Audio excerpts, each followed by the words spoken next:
Hola, queridos asistentes al cuarto congreso en Fitness. En esta ocasión, Fitness, entrenamiento, alimentación para la salud. Espero que todos estén muy bien. El día de hoy los voy a acompañar con una charla que precisamente va direccionada a aquellos amantes del fitness. Y la charla va a ser la siguiente. Vamos a hablar sobre influencia del desarrollo muscular en la pérdida, yo diría, del tejido adiposo, no de grasa. Quien les está hablando es Luis Miguel Hernández. Yo soy profesional en cultura física y deportes. Tengo un magíster en actividad física y salud de la Universidad de Oporto. Y les digo que de verdad soy un apasionado por el fitness. ¿Cómo no serlo? Si desde que era pequeño en mi casa tuve influencia de mi padre, el cual era seguidor del culturismo de los años 60.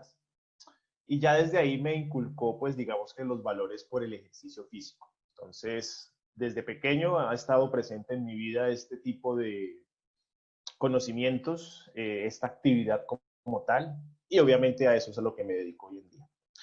Hoy en día soy docente universitario, trabajo acá en ESEP, también como docente y como coordinador de prácticas, y para hoy les tengo este tema. Ya dejando de lado la presentación, vamos a revisar los objetivos que tenemos para hoy. ¿Listo? ¿Cuál es la idea? Vamos primero a comprender cómo funciona el tejido adiposo y cuáles son las estrategias para disminuirlo. Pero ojo, estamos hablando sobre la influencia de la masa muscular sobre este tejido, así que también nos toca entenderlo. Vamos a ver cuál es el papel de la masa muscular en este proceso de oxidación, por ejemplo, de grasas, y también para la salud. Y finalmente vamos a consolidar estos conceptos, estos conocimientos en unas estrategias fáciles de entender del entrenamiento que nos ayuden a cumplir nuestros objetivos. Muchas veces he encontrado que las personas reciben un conocimiento, pero se les dificulta asociarlo a la práctica. Entonces, les voy a hacer un resumen al final de todo lo que logremos ver para generarles unas propuestas. Sin embargo, cabe aclarar algo, y es que estos son simplemente propuestas. Recordemos que cada persona tiene unas particularidades. ¿Listo?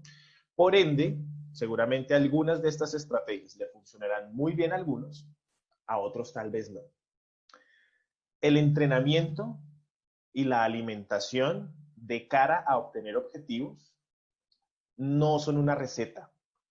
No se hace tomando 100 gramos de algo, cocinándolo 30 minutos y decorándolo de alguna manera. No, no es una receta con pasos a seguir. Realmente aquí es donde viene la labor del profesional. El profesional tiene que entender el contexto, las características de la persona, para desde allí definitivamente generar la mejor, digamos que guía o camino a seguir para cumplir los objetivos. Que es que hay personas con condicionantes. ¿Listo? Entonces, esos van a ser los objetivos para hoy. Voy a mostrarles una pequeña contextualización. ¿Listo? Podríamos decir que esto que les voy a mostrar en las siguientes dos diapositivas es la base del conocimiento. Y tal vez en estas dos diapositivas se resuma gran parte de la charla y muchos de ustedes tal vez sientan que aquí ya van a encontrar el punto importante. Ahora, dejar el tema solamente con estas dos diapositivas sería muy pobre, porque sencillamente sería como dar una respuesta rápida a una pregunta compleja sin llegar a por lo menos profundizar un poquitico, porque esto es un tema muy amplio. Voy a mostrarles dos diferencias entre los dos tejidos. Tejido muscular y tejido adiposo. ¿Listo? Para que comprendamos cuáles son sus diferencias. Y para eso me tengo que remitir a algo, y es al consumo energético de cada tejido de nuestro cuerpo. ¿Por qué hablo tanto de la energía? Seguramente si han visto clases conmigo o charlas conmigo, se dan cuenta que yo trato muchísimo el tema energético, todo lo que tiene que ver con metabolismo energético. Y es fácil de comprender. Todo en el universo es materia. Bueno, también existe la antimateria, pero eso ya es otro cuento. Y esa materia también refiere a energía. La materia tiene condensada en sí misma una gran cantidad de energía. Hay una ley de la termodinámica que nos va a regir a nosotros como seres vivos y prácticamente al desarrollo de la vida completa. Y es la ley que habla, es la primera ley de la termodinámica, que la energía y también la materia no se crea ni se destruye, simplemente se va a transformar. Y esto es importantísimo de entender por una razón. Cuando nosotros queremos transformar energía que está acumulada, por ejemplo, en nuestro tejido adiposo, la única manera es gastarla, es transformarla en algo más. ¿En qué la vamos a transformar? Ahorita vamos a verlo, pero básicamente la vamos a transformar en energía mecánica y energía calórica, por medio de procesos que están involucrados en lo que conocemos como el metabolismo. Ya les voy a explicar eso paso a paso más adelante. Hay una máxima para entender esto que les estoy diciendo. Relacionemos esa energía con nuestras células. Todas las células del cuerpo necesitan energía para vivir, a menos que ya estén muertas. Ahí ya no necesitan más energía. De hecho, pueden ser ahora combustible. ¿Por qué es importante entender esto? Porque si nos damos cuenta que las células necesitan energía y que la grasa acumulada en el tejido adiposo es energía, pues vamos a hacer eso, vamos a sacarla de ahí para que las células las utilicen. ¿De dónde proviene la energía que consumimos? Por eso les dejo esta pequeña imagen que está acá. Por esa ley de la termodinámica, la energía que irradia el sol a través de la luz, a través de los rayos, ¿sí? Esa energía lumínica, se va a transformar por procesos como la fotosíntesis, ¿cierto? Eso lo vimos por allá en el colegio de biología, en energía química. Sí, las plantas tienen la capacidad de captar la energía lumínica, transformarla en energía lumínica y transformarla en energía química. Ese es el proceso de fotosíntesis básicamente. Nosotros, los seres humanos, como animales que somos, podemos adquirir esa energía química a través, por ejemplo, de las plantas. Fácil, cuando usted se come una manzana, eso proviene desde una planta.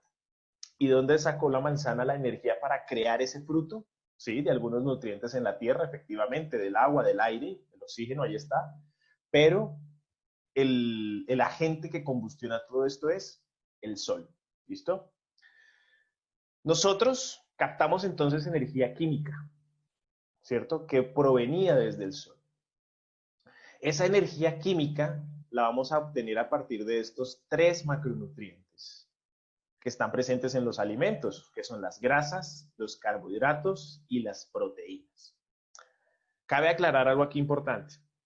Los alimentos muchas veces, no siempre, tienen varios porcentajes de los 3 macronutrientes o algunas veces solo contienen un macronutriente. Eso depende.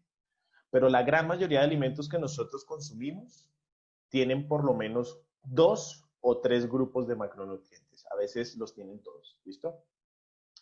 Esa es la energía que nosotros consumimos, estos 3. Grasas, carbohidratos y proteínas. ¿De dónde provienen? De las plantas, de animales que consumen estas plantas y nosotros los consumimos. Ahí está todo.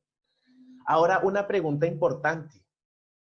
Nosotros, ¿cómo gastamos esa energía? ¿Cómo utilizamos esa energía?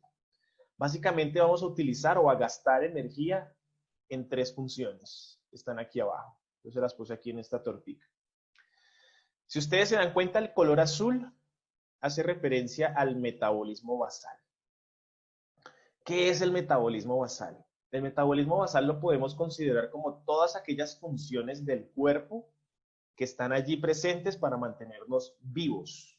Le pongo varios ejemplos. Que el corazón palpite, que por ejemplo sus órganos del sistema digestivo hagan su trabajo, por ejemplo, que su piel se repare, todos los días nuestra piel se está reparando, que el cabello crezca, que las uñas crezcan, que las glándulas secreten sus sustancias, ¿cierto? Depende de qué tipo de glándula. Todos esos procesos que usted lo mantienen vivos y que ocurren a lo largo de todo su tiempo de vida es el metabolismo basal. Y fíjense que eso es la gran parte de la energía en la que nosotros gastamos.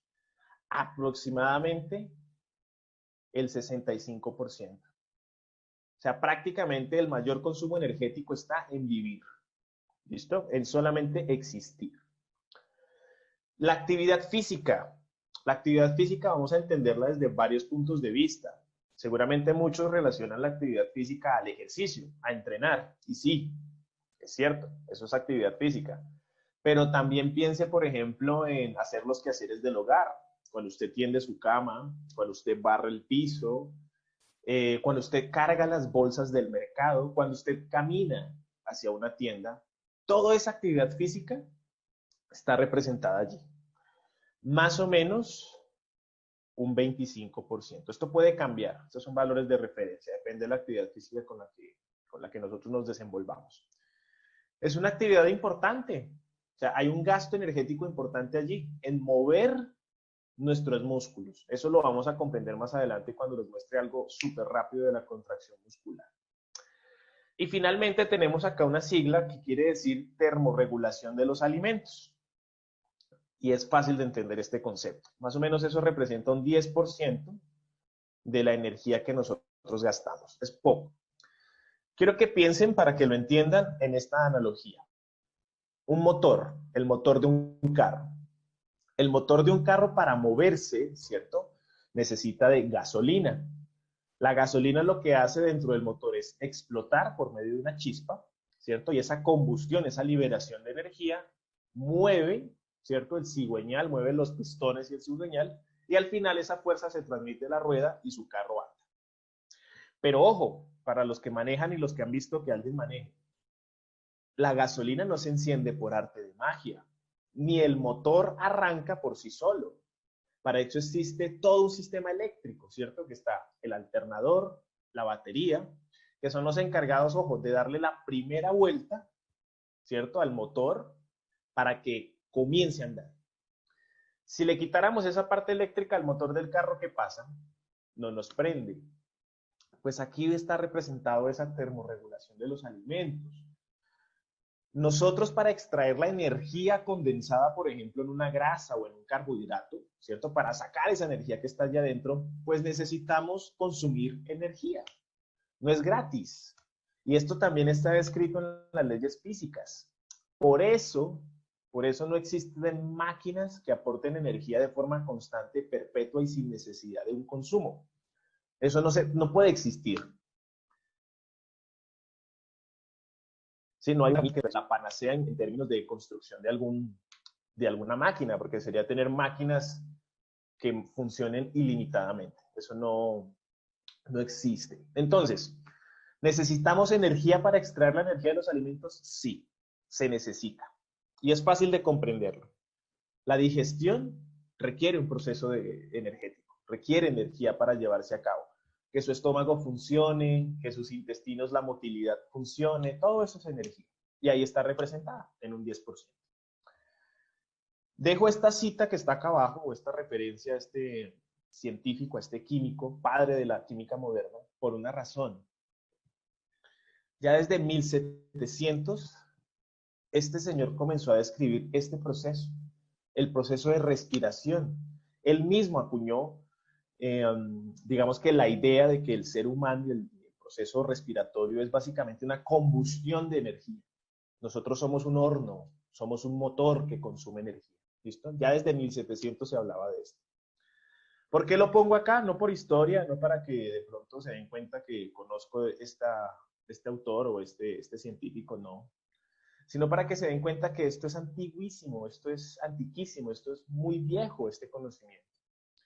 Entonces, no caigamos en falacias, porque últimamente estamos rodeados de ellas, de ciertos productos milagrosos que hablan, por ejemplo, de que la grasa se le va a ir a través de canales del conducto linfático hacia la orina, cosa que no tiene mayor sentido. ¿Listo? Entonces, solamente hay una forma de gastar la energía acumulada en la grasa y es precisamente a través del uso energético. Ya les voy a explicar un poquitico más eso adelante.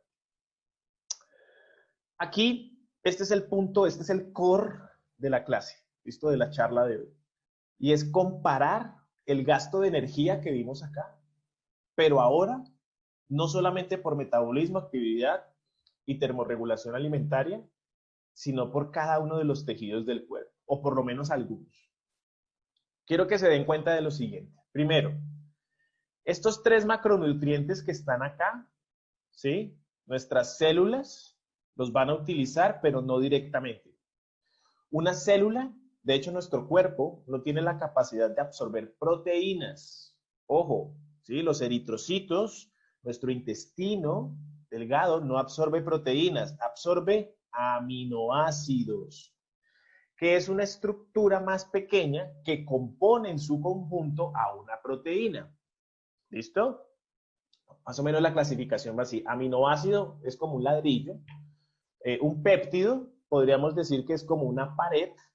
Y una casa completa, o sea, muchos ladrillos, muchos péptidos, es una proteína. Algo muy grande y el cuerpo no la absorbe. Entonces, la célula va a utilizar, ojo, es aminoácidos. Las grasas hay demasiadas. Tenemos incluso lipoproteínas como el colesterol. Y el cuerpo, básicamente, en términos energéticos, ojo, en términos energéticos, va a consumir es ácidos grasos, que también, de nuevo, es una unidad más pequeña de una grasa, ¿vale? Y los carbohidratos, vamos a encontrar varios tipos de carbohidratos. Están los complejos, ¿cierto? Y están los simples, básicamente. Nuestro cuerpo, nuestras células, tienen la capacidad de consumir glucógeno, que es un polímero conformado por glucosas, y glucosa. Glucosa es lo que consumen en términos de carbohidratos nuestras células. Hay otros sustratos energéticos, a estos se le llaman sustratos energéticos, ¿listo? Hay otros, ¿sí? Podríamos hablar aquí, por ejemplo, de los cuerpos cetónicos, podemos incluso hablar del lactato, que es un desecho, pero algunas células tienen la capacidad de consumirlo, pero no vamos a entrar en ellos, ¿listo? No vamos a hacer una clase hoy de bioquímica. ¿Por qué los pongo acá esos tres? Fácil, porque nuestras células, a través de procesos metabólicos, que ya les explico ahorita adelante qué es eso, va a transformar todos, ojo, todos los sustratos energéticos en este compuesto que está aquí, el ATP. El ATP básicamente va a ser la unidad de energía que consumen nuestras células. Ese ATP se puede, ojo, producir directamente, ¿cierto? Por algunos procesos bioquímicos a través de estos sustratos, o se puede recomponer, se puede refosforilar, ese es el término, a través de estos mismos sustratos. ¿Listo? A través de unos procesos bioquímicos le donan un compuesto de fósforo y refosforilan el ADP o el AMP en ATP. ¿Listo? Eso es un tema complejo, pero es chévere de estudiar. ¿Listo? ATP, la llave, la unidad energética de nuestras células. Todas las células consumen ATP a través de un origen de sustratos energéticos. Ahora miremos la parte importante. ¿Cómo se va a gastar esa energía, ese ATP, ¿cierto? En términos de porcentajes en los diferentes órganos y tejidos. Miremos, por ejemplo, el hígado y el cerebro, que son muy similares. Son órganos grandes, no son órganos muy pequeños. El cerebro es realmente grandecito y el hígado ni que hablar. Y fíjense que tiene un gasto energético bastante importante. 20 y 21% respectivamente. En términos energéticos, para un cuerpo tan grande y tan complejo, eso es mucho, es un montón. Y tiene que ver precisamente con la funcionalidad y el tamaño de estos órganos. Son órganos muy activos. El hígado, por ejemplo, a toda hora está haciendo procesos metabólicos, ¿sí? Muy participante en los procesos digestivos, muy participante en otros procesos. Y el cerebro, ni que hablar, todo el tiempo el cerebro también está activo. Simplemente baja su actividad cuando nos vamos a dormir. Y ni eso, porque él también permanece allí cumpliendo algunas funciones. ¿Listo? Otros tejidos que no vamos a hablar hoy y otros órganos, por ejemplo, reunidos conforman un 16% de la energía total que se gasta, pero son varios, no vamos a hablar de ellos. Y aquí les dejo otros dos referentes para ya hablar de la parte importante, que son los riñones y el corazón. El corazoncito, fíjense, es magnífico, siendo un órgano que trabaja todo el tiempo desde que estamos vivos prácticamente. De hecho, ni siquiera desde que nacemos, desde antes. Se forma el corazón, es uno de los primeros órganos en la formación del ser humano. Y solamente el 9%. Es un órgano bastante económico, podríamos decirlo, aunque trabaja todo el tiempo. Excelente el corazón, chévere por ese lado. Y los riñones, un 8%, también tienen bastante trabajo. El riñón trabaja todo el día filtra sangre, todo el día dándole ahí. ¿Listo? Pero solamente consumen esos porcentajes. Ahora hablemos de lo que nos importa en la charla hoy. Músculo y tejido adiposo. Quiero que observen los porcentajes del gasto energético de estos dos tejidos. Miren, el músculo esquelético, o sea, estos músculos, consumen un total del 22% de la energía del cuerpo. Eso es bastante. Y ustedes se preguntarán, ¿por qué consume tanto? Y es fácil. Primero, el tejido muscular por sí mismo es una masa activa que requiere bastante energía para mantenerse. Por eso muchas veces, ustedes han visto, si son amantes del fitness, que las personas musculosas comen mucho, les da más hambre y demás, pero es porque precisamente la necesidad energética de ese tejido es altísima, solo para mantenerse. Ahora, todo en la vida es movimiento. Aquí yo al hablar estoy activando muchísimos músculos. Al parpadear también activo músculos.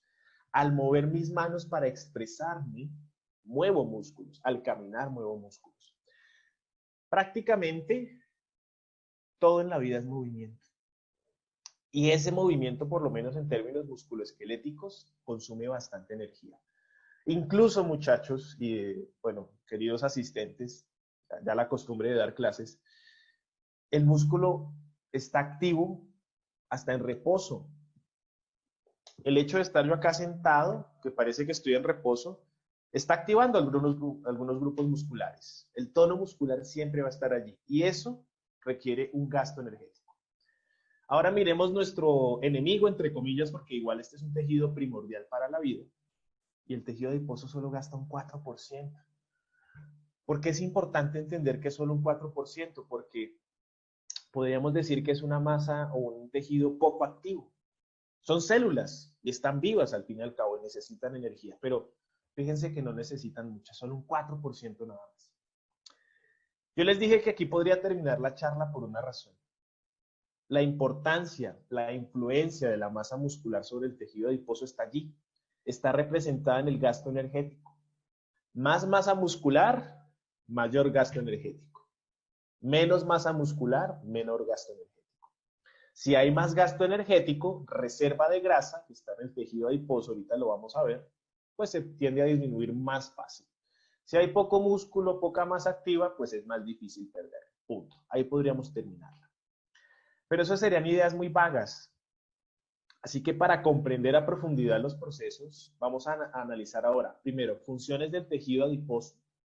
Una parte muy rápida de anatomía, ni siquiera les voy a explicar cómo está conformada la célula del adipocito, simplemente quiero que observen que hay unos receptores particulares, porque nos van a ayudar a entender cómo el ejercicio funciona para reducir esta masa. Y ahí también vendrá entonces adherida la fisiología del proceso de lipólisis o de oxidación de grasas en su conjunto.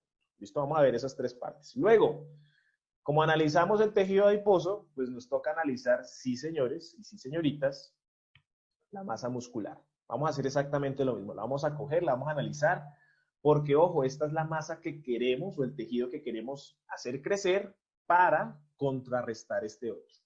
¿Listo?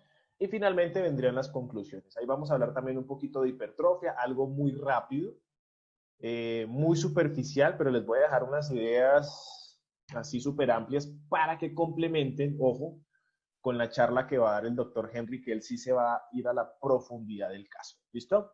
Bien, comencemos. Funciones del tejido adiposo. Muchos de ustedes seguramente creerán que esto es un tejido malo. No, el tejido adiposo es un tejido necesario para la vida. De hecho, gracias a ese tejido adiposo es que nosotros, los hombres y las mujeres, podemos regular nuestras hormonas sexuales. Se pierde todo el tejido adiposo, chao hormonas sexuales en las mujeres, chao hormonas sexuales en los hombres. Son reguladores hormonales. ¿Listo? Y tienen otros beneficios más, pero por ahora quédense con esa idea. Primera función del tejido, sí, claro, muchos estarán pensando, es un almacén de energía en forma de triglicéridos, de grasa. Y sí, eso es cierto, es una de las funciones del tejido adiposo, pero también es un aislante térmico, también es un aislante mecánico y también ayuda a la conversión de hormonas. Seguramente los que conocen por ahí de algunos anabolizantes o drogas androgénicos, algunas drogas ilegales, sabrán de lo que les estoy diciendo, la aromatasa y por allí la transformación de hormonas. Bueno, ¿El tejido adiposo es solo uno? ¿Solo existe un tejido adiposo en general en todo el organismo? No. Podríamos clasificarlo en tres, pero yo les voy a nombrar solo dos. Hay un intermedio que está por aquí. ¿Listo? Les voy a decir rápidamente características y funciones. Comencemos con el más chévere de todos, el que les va a gustar. Tejido adiposo marrón.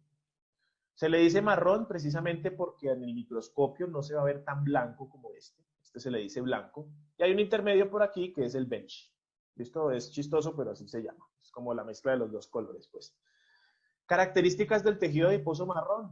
Si ustedes ven acá en la imagen, tiene pequeñas gotitas, pequeñas vácuolas, de hecho se llaman, de grasa.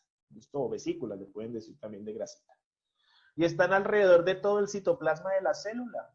Y adicional, estas pulguitas que ven por aquí, estos punticos negros, son mitocondrias. La mitocondria es el organelo celular encargado de extraer la energía por medio de procesos oxidativos desde los sustratos energéticos, en este caso desde la grasa. O sea, el motor, el que combustiona la grasa es esa mitocondria. ¿Listo? Y fíjense que hay muchas, están también por todo el citoplasma esas mitocondrias. ¿Cuál es la función principal de este tejido adiposo marrón? Calor, regulación de la temperatura. ¿Listo? Esa es la principal función. Pasa algo en nosotros los adultos, y es que ese tejido adiposo marrón se atrofia, se vuelve más pequeño. Y no es que se vuelva más pequeño porque crecimos, no, se vuelve más pequeño por esto que está aquí, por la ropa. Cuando nosotros nacemos, en los bebés recién naciditos, ese tejido adiposo está bastante presente, está bastante activo y cumple esa función de regulación de la temperatura corporal del bebé. Le da calor al bebé. ¿Dónde está ubicado? Está ubicado en la parte alta del cuerpo, del tronco sobre todo, más o menos el pectoral, la espaldita, algo del cuellito, por aquí en las axilas. O sea, es como un pequeño chaleco que brinda calor. ¿Se puede recuperar el tejido adiposo marrón? Sí, sí, sí, como cualquier tejido, si recibe los estímulos adecuados, podría recuperarse. Y de hecho les ayudaría, y hay investigaciones para los que quieran profundizar en el tema, al respecto de cómo potenciar el crecimiento, el desarrollo más bien de este tejido, para precisamente oxidar más grasa en el cuerpo. Les voy a dar el truco así rápidamente. Vivir sin camiseta y en clima frío, eso es, ¿listo? Tenemos que exponernos al frío para que este tejido comience a estimularse. Dejémoslo ahí, no vamos a hablar de él hoy, simplemente lo tengo acá como referencia, y del que sí vamos a hablar es de este tejido adiposo blanco. Ojo, el tejido adiposo blanco también nos ayuda a conservar la temperatura corporal, o sea, no es, eso es exclusivo del tejido adiposo marrón, no. El tejido adiposo blanco también ayuda como aislante térmico. Ustedes lo ven claramente, por ejemplo, en documentales de animales.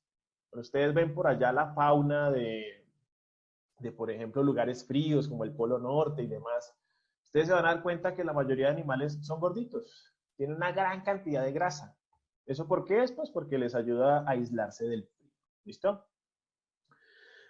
¿Qué otra función cumple? También es un aislante mecánico. Esto es fácil de entenderlo. Cuando usted recibe un golpe, ¿cierto?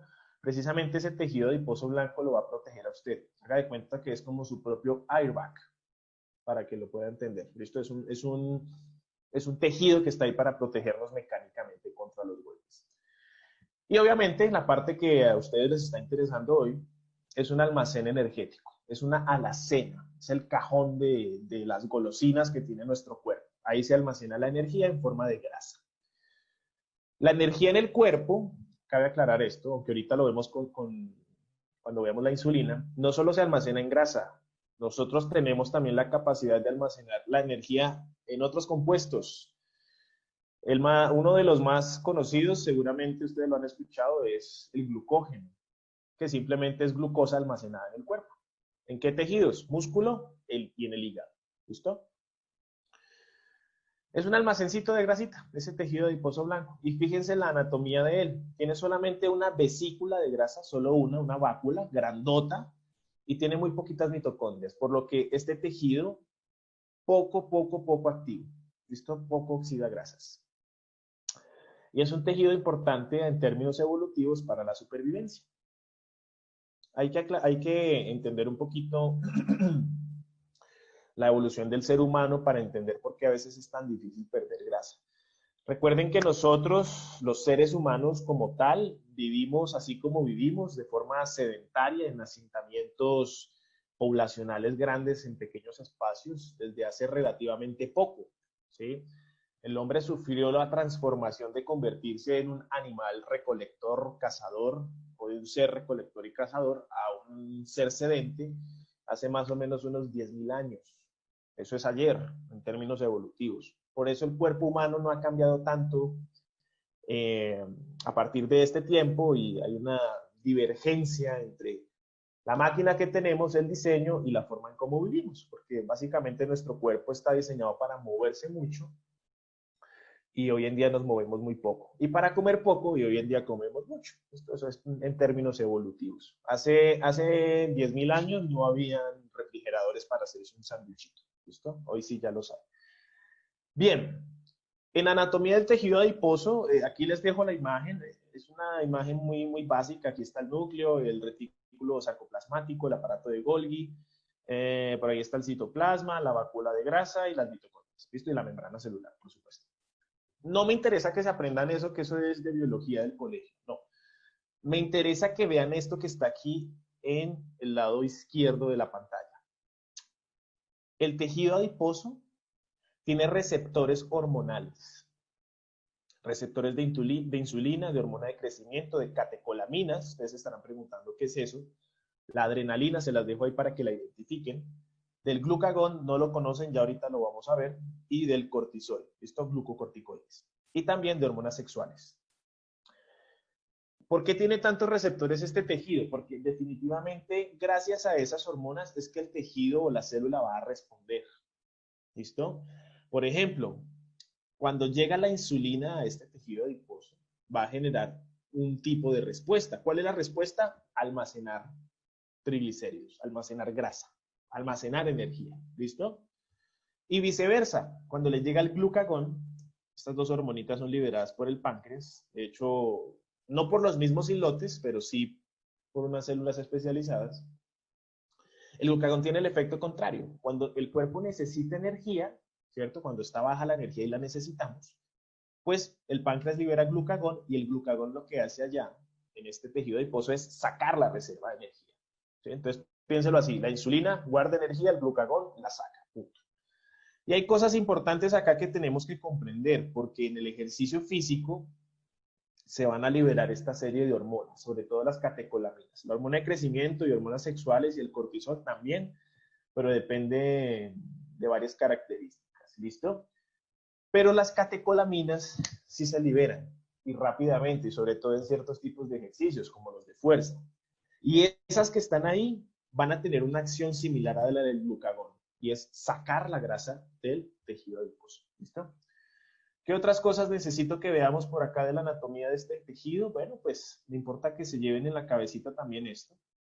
Esto hace parte como del proceso de desarrollo del tejido. Los fibroblastos son estas hormonas que van a ser precursoras de adipocitos maduros, después pasan por preadipocitos y está pues bastante irrigado, ¿no? Tiene bastantes vasos sanguíneos, pues por aquello del transporte de la grasa y demás, ¿listo? ¿Por qué me interesa que se lleven en la cabeza que tienen leucocitos ahí mismo presentes en este tejido? O sea, por acá al ladito del tejido adiposo, porque eso nos va a dar una vista de la importancia en la salud de tener este tejido en óptimas condiciones. Ya les muestro por qué, ¿vale? Leucocitos, específicamente macrófagos, o sea, todo lo que tiene que ver con una respuesta innata en términos del sistema inmunológico. ¿Listo? Bien, ya les explico eso. Antiguamente, como les digo, se consideraba que este tejido era un almacén de energía. Sí, esa es su principal función, podríamos decirlo. Pero hoy sabemos, y no desde hoy, desde hace rato, que este tejido tiene una alta interacción con el sistema inmune. Ahorita que estamos en pandemia, esto es importantísimo. Nuestro sistema inmunológico es el que nos protege contra agresores externos, contra patógenos, se llama eso, ¿vale? Y el sistema inmunológico, además de estar conformado por algunos órganos, ¿cierto? Va a estar conformado por un número bastante grandecito de células heterogéneas, diferentes, que cumplen diferentes funciones. ¿Cuáles me importan aquí? Las células que están, digámoslo así, en la segunda línea de defensa.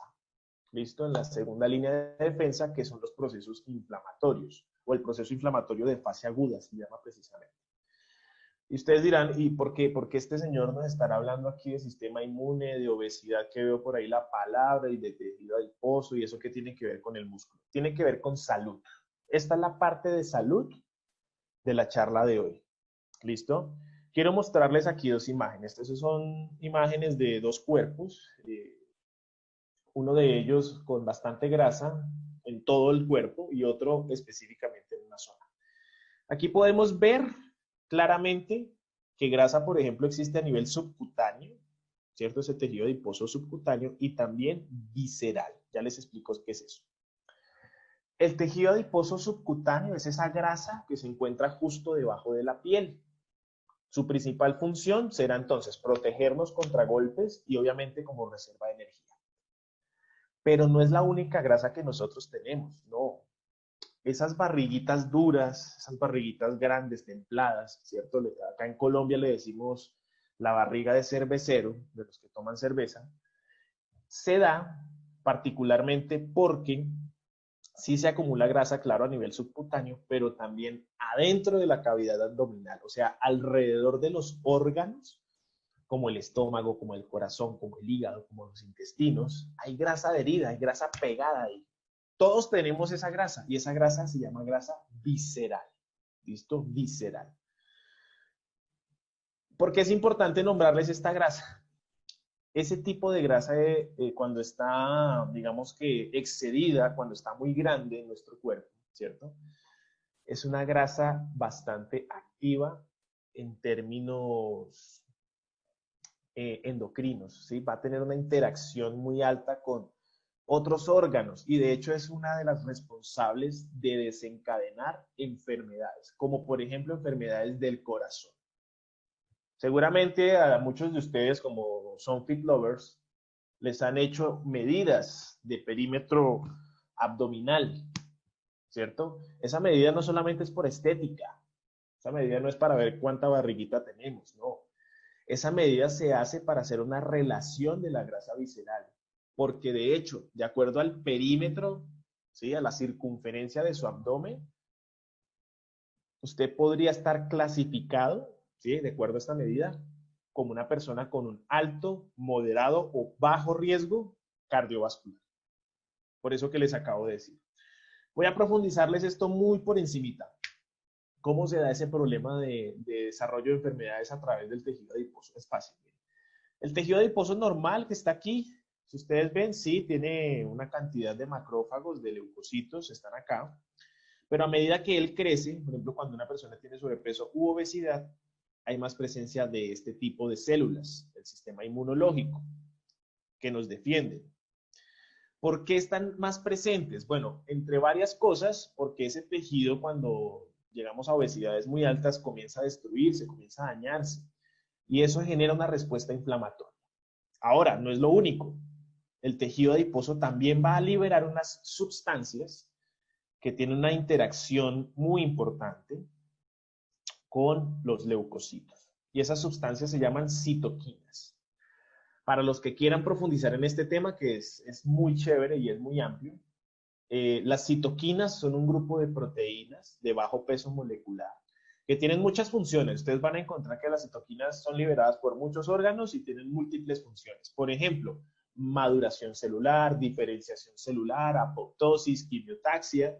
Y las que me importan son las que son proinflamatorias. Generan la cascada inflamación inflamatoria en el organismo. ¿Y qué es esa vaina de inflamación? Miren, es fácil de entenderlo. La inflamación es el primer paso para regenerar un tejido. Piénselo así, este ejemplo siempre se los doy en clase a los chicos.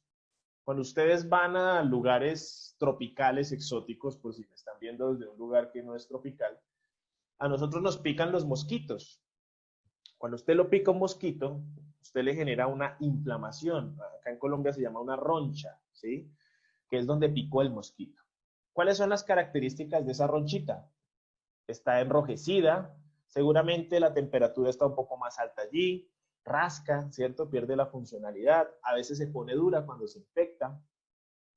Y básicamente esos son señales de un proceso inflamatorio ahí en la piel. ¿Es malo? No. Ese proceso inflamatorio se da allí para, digamos que, ir reparando, ir barriendo el tejido dañado y repararlo. Ese es el primer paso para la regeneración del tejido. Lo que sucede, mis queridos asistentes, es que cuando esa inflamación es inespecífica, o sea, se liberan estas sustancias inflamatorias para cualquier parte del cuerpo, en vez de reparar algo, lo que hacen es dañar algo, ¿sí? Dañan algo, lo inflaman, lo dañan, pero inespecíficamente. ¿Por qué? No sabemos, ¿sí? O bueno, sí sabemos, pero digamos que ellas no saben, llegan a inflamar allá. ¿Y por qué me interesa que aprendan este pequeño pedacito del proceso inflamatorio? Primero, porque está de moda. Seguramente muchos de ustedes han escuchado que tal alimento genera inflamación, que tal comportamiento y tal hábito genera inflamación. Y sí, pero hay que comprender el proceso para afirmar eso que les estoy diciendo. Porque, ojo, esta respuesta inflamatoria a partir de alimentos no es igual en todo el mundo. En alguien que es alérgico, pues claro, una respuesta inflamatoria brutal, rápida y hasta puede matar a una persona. Les pongo un ejemplo para que se lo lleven en la cabeza. El maní. Si una reacción alérgica, pues puede matar a una persona por un shock anafiláctico. ¿Listo? Y estamos hablando del maní. No los quiero asustar, pero cada persona responde diferente a los alimentos. ¿Listo? Y esto puede pasar. Bien. Pero entonces, ¿qué me interesa del tejido adiposo y la inflamación? Que lo relacionen, porque está relacionado con el desarrollo de estos tipos de enfermedades que están aquí. Resistencia a la insulina que puede derivar en diabetes tipo 2, enfermedad cardiovascular y cáncer. ¿Listo? O sea, para que lo entendamos rápidamente, tener tejido adiposo en exceso en nuestro cuerpo no solamente es estético, no, es de salud, es una cuestión de salud. Porque precisamente ese tejido interactúa en procesos inflamatorios y me puede desencadenar a mí una enfermedad, como las que están allí, que de hecho tienen un alto impacto en la mortalidad mundial. Esta es la última parte que les dejo sobre salud y el tejido adiposo, y es hablar de lo bonito que es el ejercicio físico. El ejercicio físico es un estímulo antiinflamatorio, o sea, contrarresta este proceso maligno de la grasa en exceso, porque ojo, la grasa en estado normal es chévere, es buena para la vida. Esto ya les explico. El ejercicio físico va a liberar una serie de hormonas. Fíjense aquí está. Si hacer ejercicio libera estas hormonitas que están allí, ¿vale? Y esas hormonitas que están allí bloquean la liberación de todas estas citoquinas proinflamatorias o adipoquinas, porque están liberadas por el tejido adiposo. Y por el contrario, va a hacer con que se liberen todas estas que están acá, que son sí citoquinas, adipoquinas, pero antiinflamatorias, beneficiosas para la salud. Importante, por ejemplo, la adiponectina es una citoquina antiinflamatoria y va a ser segregada o secretada más bien por el tejido adiposo, pero cuando éste se encuentra en un tamaño normal. Deja de secretarse cuando éste se crece en exceso. Para que investiguen un poco más después, seguramente van a encontrar mucho sobre la leptina, sobre el factor de necrosis tumoral alfa, sobre la interleucina 10, la interleucina 6 también, la bispatina, la resistina, la proteína C reactiva y de otras muchas más citoquinas que hay por allí. Esto es un tema amplio, extenso, pero es súper chévere. ¿Listo? El ejercicio físico es antiinflamatorio. Inhibe la expresión de esas citoquinas y promueve la liberación de otras. Solamente hablando desde el tejido adiposo, porque en el músculo ni que hablar. Eso es una vaina supremamente chévere. Libera demasiadas sustancias antiinflamatorias. Ya dejando ese gran paréntesis, ¿no? de esa parte de salud, ahora vamos a hablar ahora sí de la parte que les interesa. Oxidación de grasas. ¿Cómo se da ese proceso de oxidación de grasas? Vamos a tener en cuenta dos cosas. Estos son procesos metabólicos, ¿listo? Lipogénesis y lipólisis. Uno es un proceso anabólico y el otro es un proceso catabólico. El metabolismo, mis queridos asistentes, está compuesto por procesos anabólicos y catabólicos, que en conjunto forman el metabolismo. Eso es el metabolismo. Ahora, no se pueden frenar los procesos catabólicos, que es lo que muchos querrán hacer. Y catabolismo no solamente refiere a pérdida muscular. La digestión es un proceso prácticamente catabólico. La lipólisis, oxidar grasas, es un proceso catabólico. Hay que aprender a manejar bien el lenguaje. He visto por ahí personas que no utilizan bien el lenguaje y esto genera problemas en los conceptos, ¿listo? O por lo menos en el aprendizaje de los conceptos. Bien, procesos anabólicos, construcción, tomar moléculas pequeñas para formar moléculas grandes. Lipogénesis, ¿qué es esa vaina? ¿Con qué los estoy confundiendo? No, es fácil de entender.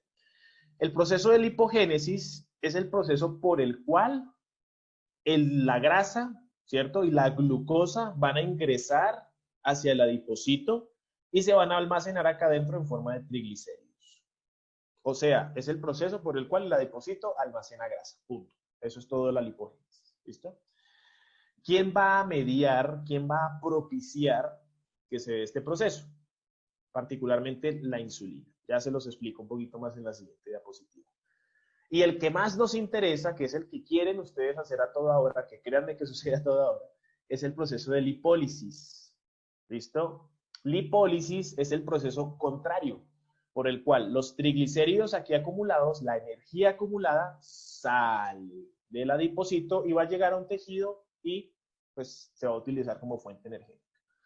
¿Qué hormonas propician este proceso? Acá les nombro algunas, que también aquí faltaría, por ejemplo, la testosterona.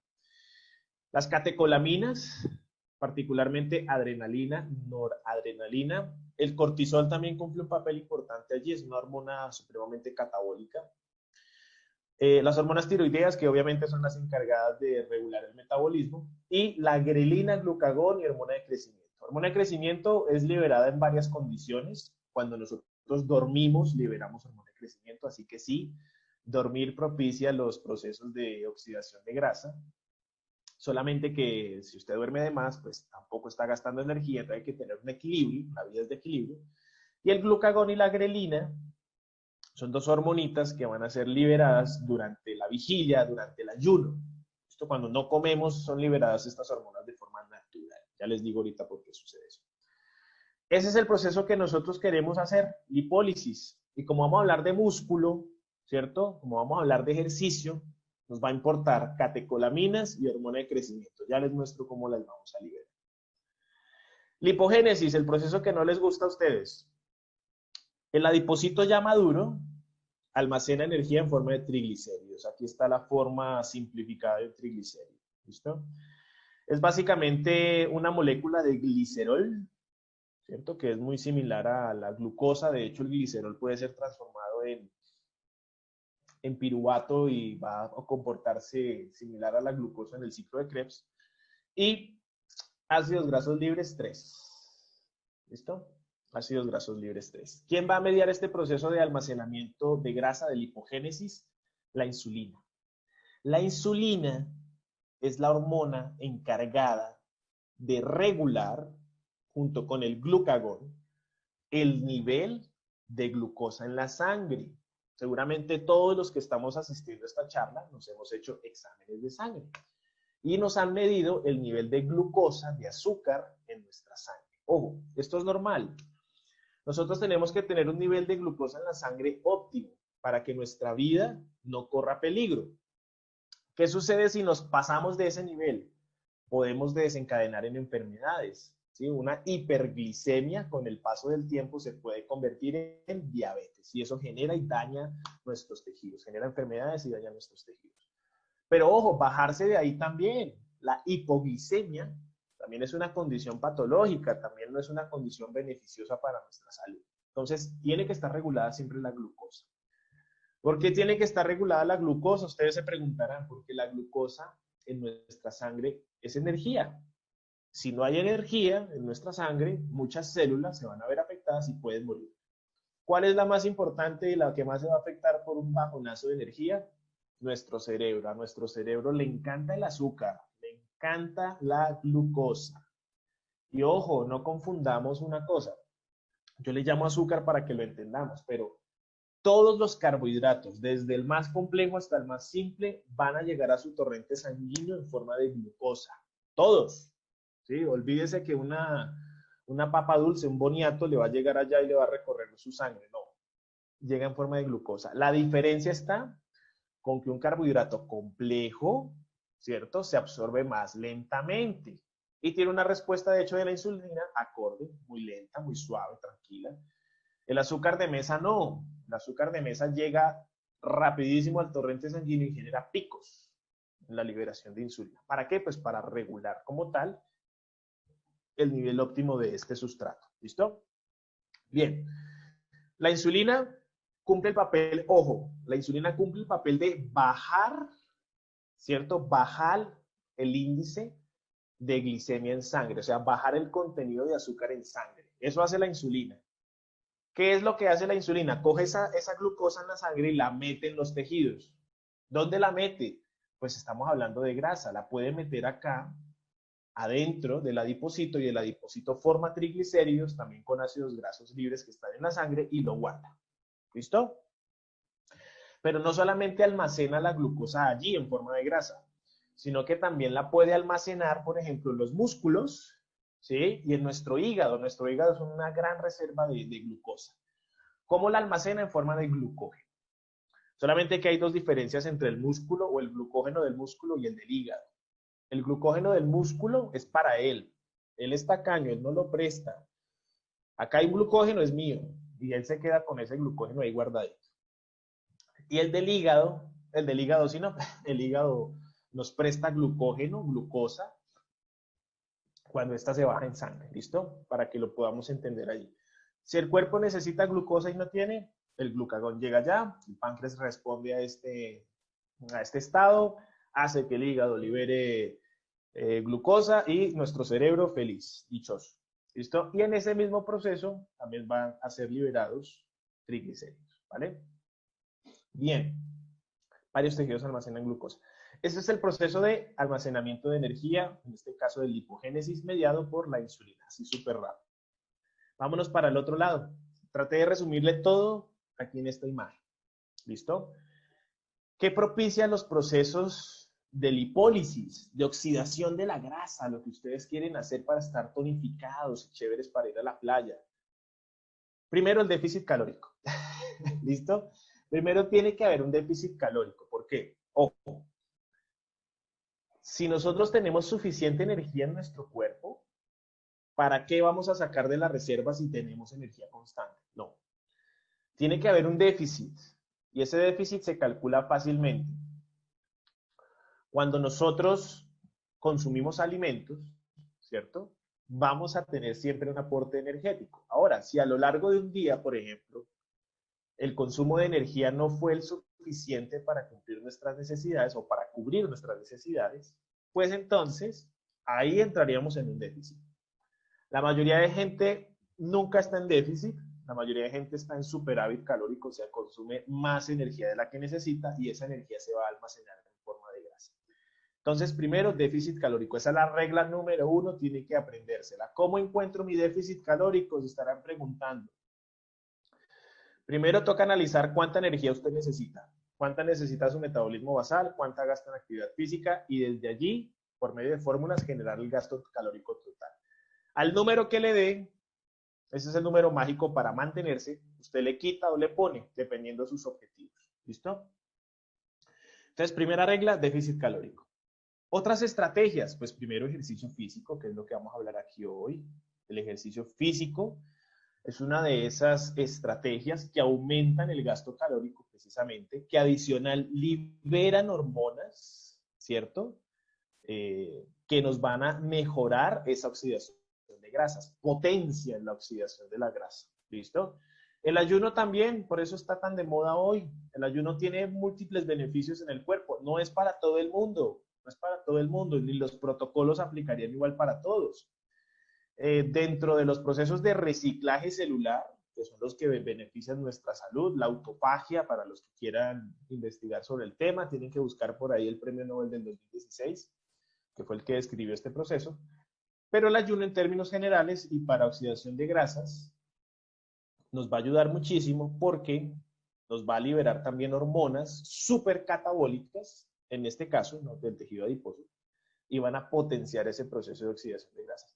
Y hay un último que no puedo dejar pasar, el sueño. El sueño es importante, los hábitos del sueño, ¿cierto? Nos van a hacer, por ejemplo, que liberemos hormonas como la hormona del crecimiento. Y esa hormona del crecimiento, pues va a potenciar también estos procesos de lipólisis. Hay algo que se me olvidó mencionar. Yo arriba les dije sobre el cortisol. El cortisol es una hormona catabólica, es la hormona del estrés. Sí, pero ojo, dependiendo del nivel de descarga de esta hormona y el tiempo de descarga, de secreción, el efecto se puede invertir. Y hay personas que de hecho por estar en estados, digámoslo así, de estrés continuo, almacenan grasa. Es una respuesta adaptativa al estrés, sí. Pero digamos que de forma aguda, ¿sí?, cuando es liberado, por ejemplo, por acciones como el ejercicio físico, tienen el otro efecto, un efecto catabólico, ¿vale? En términos por lo menos de tejido adiposo. Bien, eso por ese lado. Ahora, hay 3 pasos que ustedes tienen que seguir para oxidar la grasa. No se les olvide, 3 pasos. Movilización, ya lo vimos acá, que salga, lipólisis. Transporte, o sea, que a través de la sangre llegue hasta un tejido, por ejemplo, el músculo. Y ya dentro del músculo, por ejemplo, que se oxide. Cuando se oxida la grasa dentro de ese tejido que está lejos del tejido adiposo, por ejemplo, ¿sí?, o bueno, cerca, pero no importa. Ahí usted puede decir que eliminó la grasa. Antes no. Si usted está movilizando la grasa y llega a un pico de insulina, ¿cierto? Porque usted comió algo dulce, por ejemplo, se corta el proceso y se devuelve. Ojo, por eso la constancia es la clave en la obtención de objetivos. Ahí les dejo la primera recomendación, constancia. Tenemos que movilizar, transportar y oxidar. ¿Cómo se oxida la grasa? O más bien, ¿en qué terminó la grasa que se oxidó? Les voy a decir cosas chéveres para que vayan comprendiendo. Se fue en energía mecánica, por ejemplo, en movimiento, se fue en calor y se fue a través de su respiración. La grasa, cuando se oxida, termina yéndose a través de su respiración. ¿Listo? ¿Por qué? Se van a producir 2 metabolitos, 2 productos a través del proceso bioquímico de oxidación de la grasa, dióxido de carbono y agua. Ahí estoy oxidando grasas. ¿Listo? Bien, entendamos esto, que esto es chévere. Como vamos a hablar también de ejercicio físico, necesito que comprendan algo. Esta es la base del conocimiento para comprender el ejercicio físico y el gasto energético implícito en él. ¿Listo? Y se denomina el continuum energético. ¿Tiene que ver con oxidación de grasas? Sí, señor. Tiene que ver con oxidación de grasas. Esto es rapidito, no los voy a matar aquí con cosas súper complejas. Las células, ya hablamos de sustratos energéticos, ¿cierto? ¿Se acuerdan? También hablamos de ATP. Van a extraer la energía a través de 3 rutas metabólicas, de 3 vías metabólicas. ¿Cuáles son esas rutas metabólicas de las cuales la célula extrae energía? Una se llama anaeróbica aláctica, la otra se llama anaeróbica láctica y la última se llama aeróbica. Ustedes estarán diciendo, esto está súper complejo. No, es fácil de entender. Miren, nuestra célula, o nuestras células más bien, tienen la capacidad de extraer energía sin ayuda del oxígeno, ¿cierto? Y por eso se llaman anaeróbicos. No hay oxígeno para extraer la energía, ok, para combustionarla, se hace por medio de otras enzimas. Entonces, como no hay oxígeno, es anaeróbico. Fíjense, tenemos 2 rutas anaeróbicas. Las vamos a diferenciar las 2 por una sencilla razón. Primero, porque una utiliza unos sustratos que se llaman fosfágenos. Ahí está la fosfocreatina. No vamos a hablar de suplementación, pero sí, exactamente eso mismo. Y el otro, la anaeróbica láctica.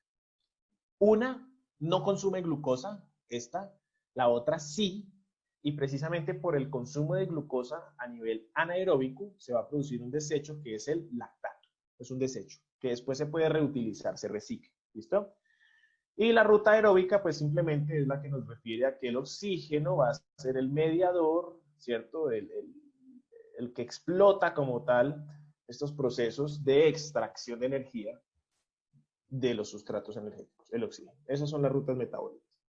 ¿Por qué es importante entender que hay tres?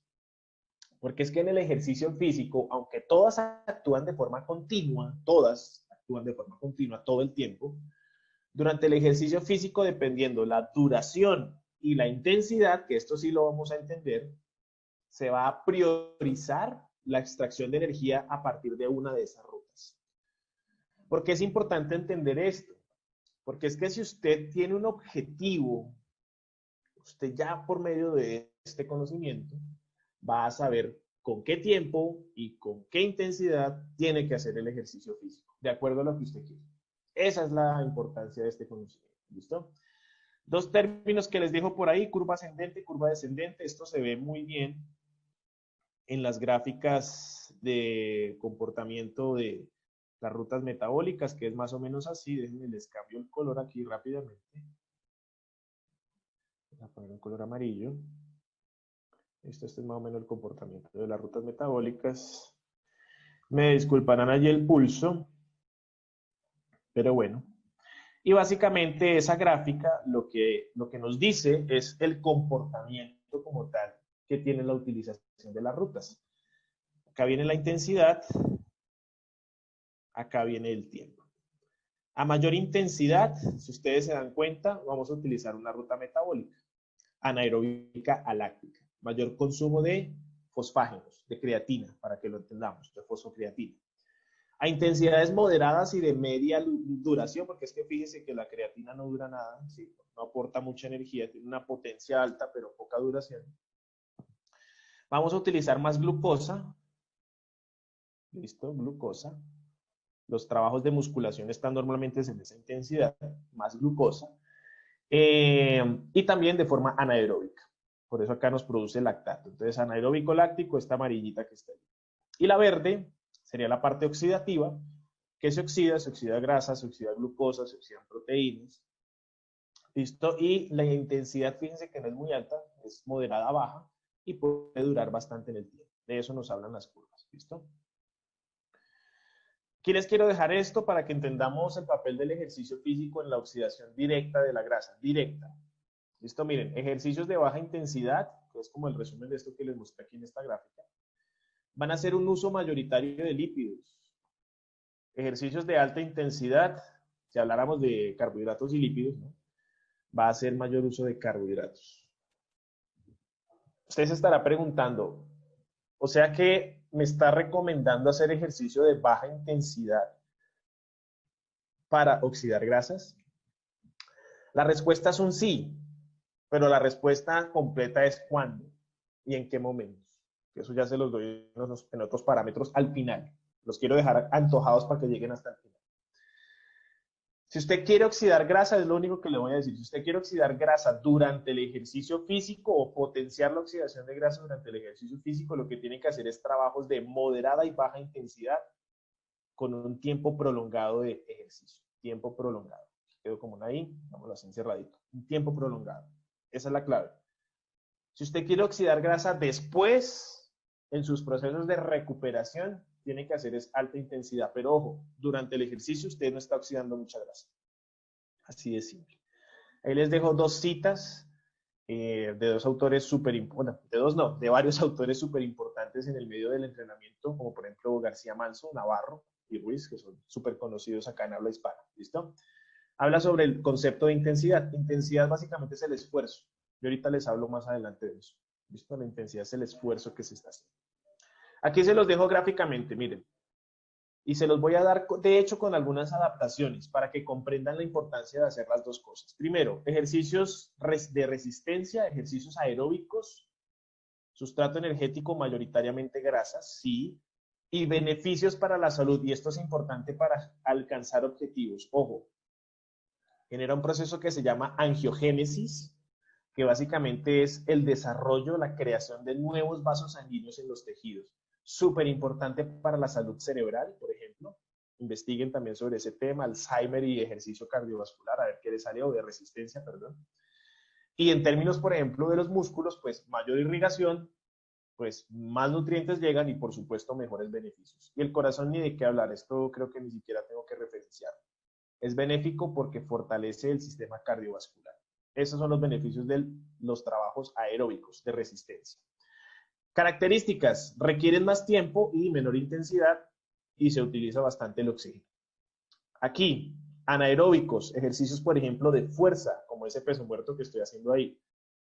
Menos tiempo, no podemos hacerlo por mucho tiempo, se agota la energía y nuestro cuerpo dice no se mueva más, pero requieren mayor intensidad. Beneficios: generan hipertrofia, ya saben para dónde voy yo, así que tenemos que hacer hipertrofia, porque acuérdense que es una masa más activa que la grasa y nos ayuda a gastar esa energía allí de reserva. Libera rápidamente catecolaminas, el trabajo de alta intensidad libera rápidamente catecolaminas, que sí, recuerden lo que les dije hace un momento, esta nos ayuda a potenciar los procesos de lipólisis y también segrega hormonas como esta, que es la hormona del crecimiento, que también potencia estos procesos. ¿Listo? Entonces, ahí están las dos características del ejercicio en la oxidación de grasas y algunos beneficios y adaptaciones. Quédense por ahora importante con estos dos adaptaciones, angiogénesis e hipertrofia, porque las dos mejor dicho, necesitamos de las dos para cumplir nuestros objetivos. ¿Listo? Ya seguramente estarán sacando algunas conclusiones. Ok, pasemos a una de las partes más chéveres, de las que a mí más me gusta, que es el tejido muscular. Hablemos igual que el tejido adiposo. Podríamos extendernos aquí hasta mañana si quisiéramos, pero lo voy a resumir bastante. Funciones. Comencemos con funciones rápidamente del músculo en nuestro cuerpo. Genera movimiento voluntario. Por supuesto que genera movimiento voluntario. Es el encargado del movimiento. Pero el músculo esquelético, ¿no? Ya les muestro la clasificación. ¿Tiene propiedades termogénicas? Sí.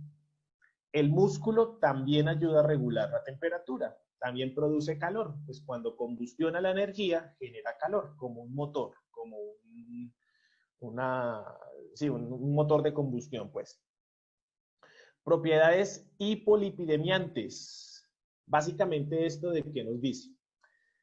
El tejido muscular, como es un tejido activo y requiere bastante energía y puede consumir grasa, puede consumir glucosa, puede consumir prácticamente cualquier cosa, cuanto mayor sea, más va a consumir grasa, por eso nos va a proteger, por ejemplo, de enfermedades como las dislipidemias.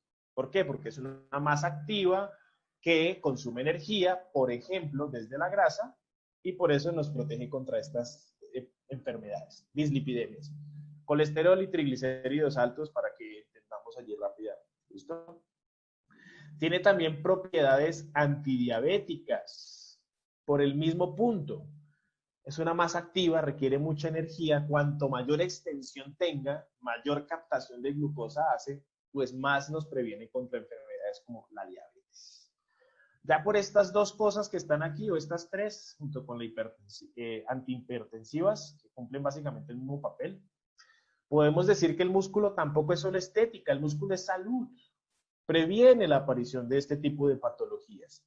Y ojo, se previenen cuando está en un tamaño óptimo. No es porque exista ya, no, cuando está en un tamaño óptimo. Y también tiene propiedades endocrinas, liberando precisamente esas citoquinas, pero las antiinflamatorias, las buenas. Y fíjense este dato que les doy acá. Más o menos, eso sería lo ideal, o hasta más, entre el 40 y el 50% del peso total del cuerpo es tejido muscular. Una pequeña clasificación del tejido muscular, se las dejo aquí rápidamente. El tejido muscular se clasifica, digamos que por dos, de acuerdo a su organización de las proteínas contráctiles. Uno es estriado y el otro es liso. El liso, digamos que se va a ver diferente al estriado en el microscopio. ¿Listo? ¿Dónde encontramos el músculo estriado? Por ejemplo, el músculo esquelético, que es estos músculos que ustedes trabajan normalmente, se le llama músculo esquelético porque está adherido por medio de tendones a los huesos, al sistema óseo. Pero también tenemos otro tipo de músculo estriado, que es el músculo estriado visceral, por ejemplo, la lengua. La lengua es un músculo estriado visceral, ¿sí? No está adherido a ningún hueso. Y el músculo cardíaco también es un músculo y también es estriado.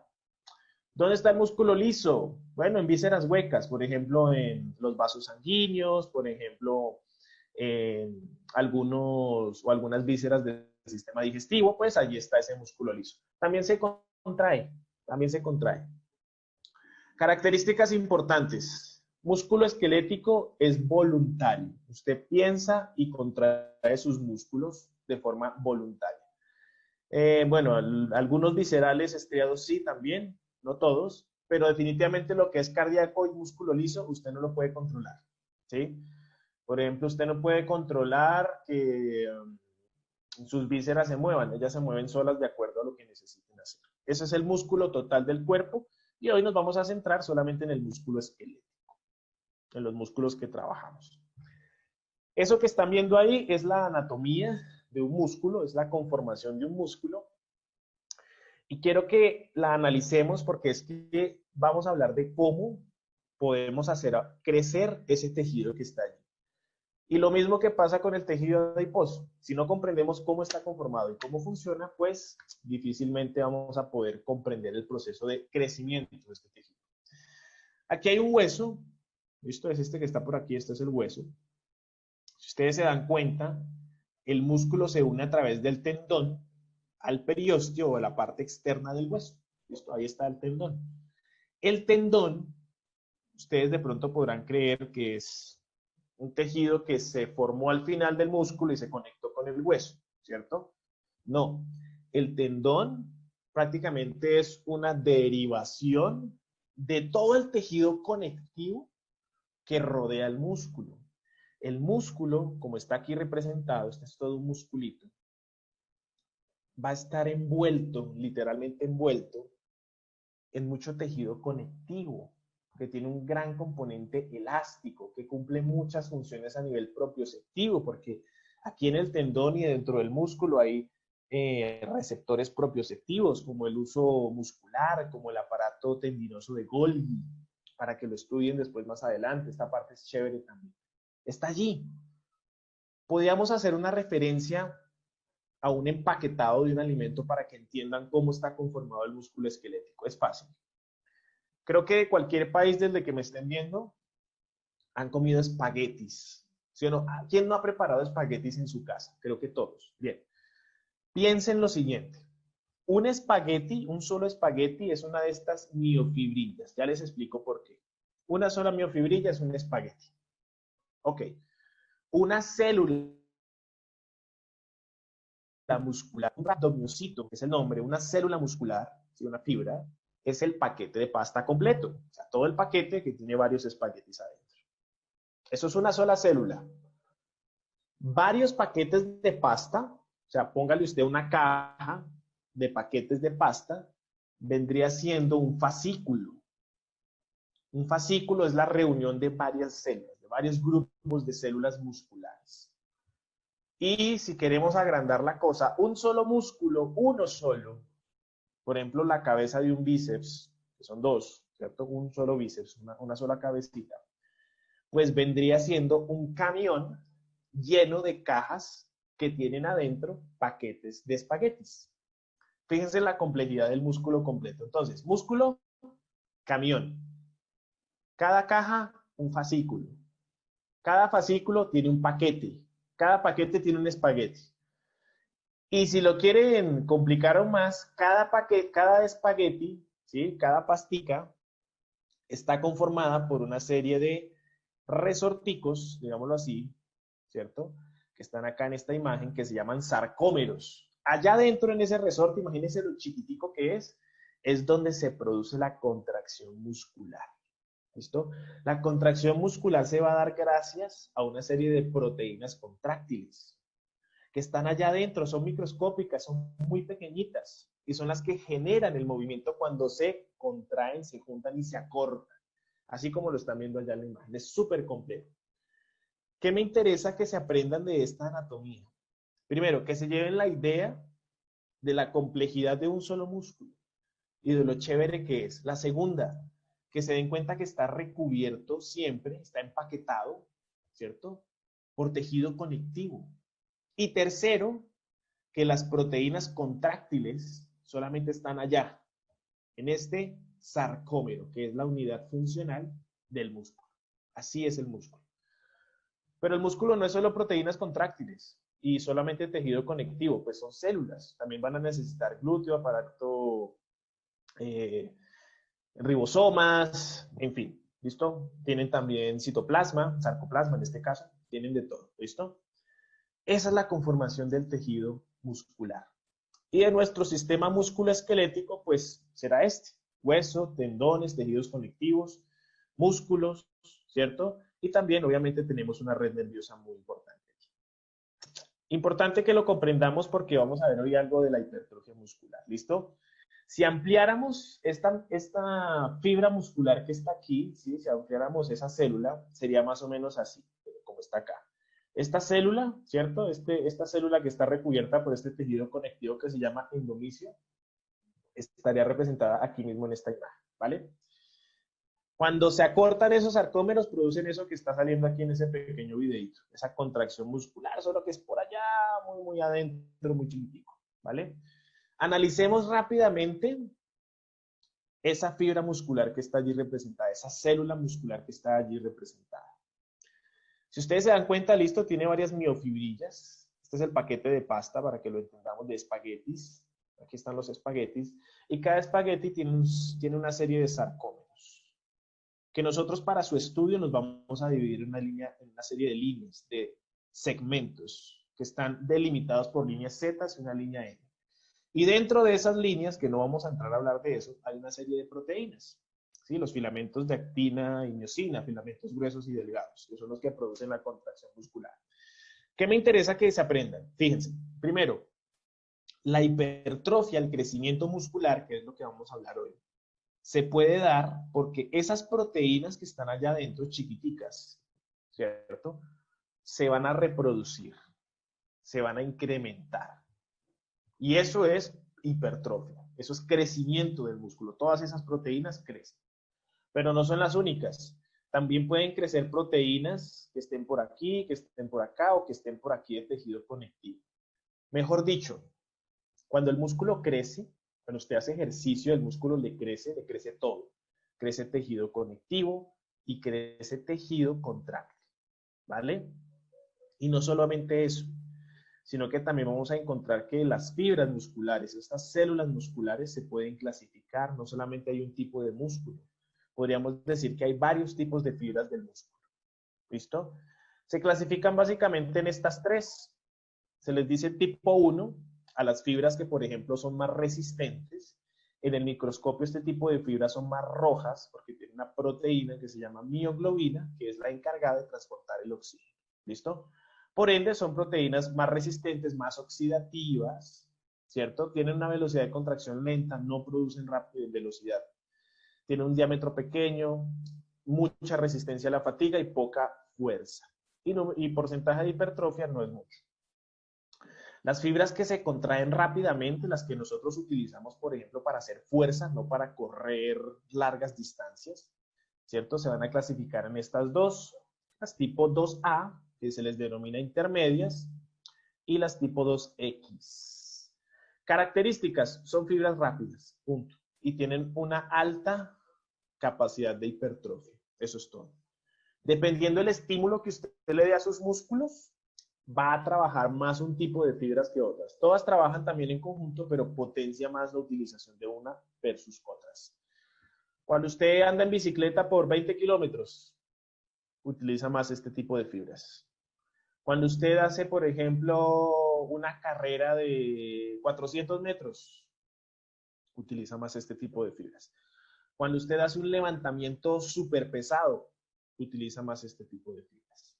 La especificidad del deporte se da también en parte por el trabajo de fibras en particular. ¿Listo? En nuestro entrenamiento tendríamos que tener eso en cuenta. ¿Qué me importa de todo esto que les estoy diciendo del músculo? Esta parte, la hipertrofia. La hipertrofia muscular, el crecimiento del músculo. ¿Por qué?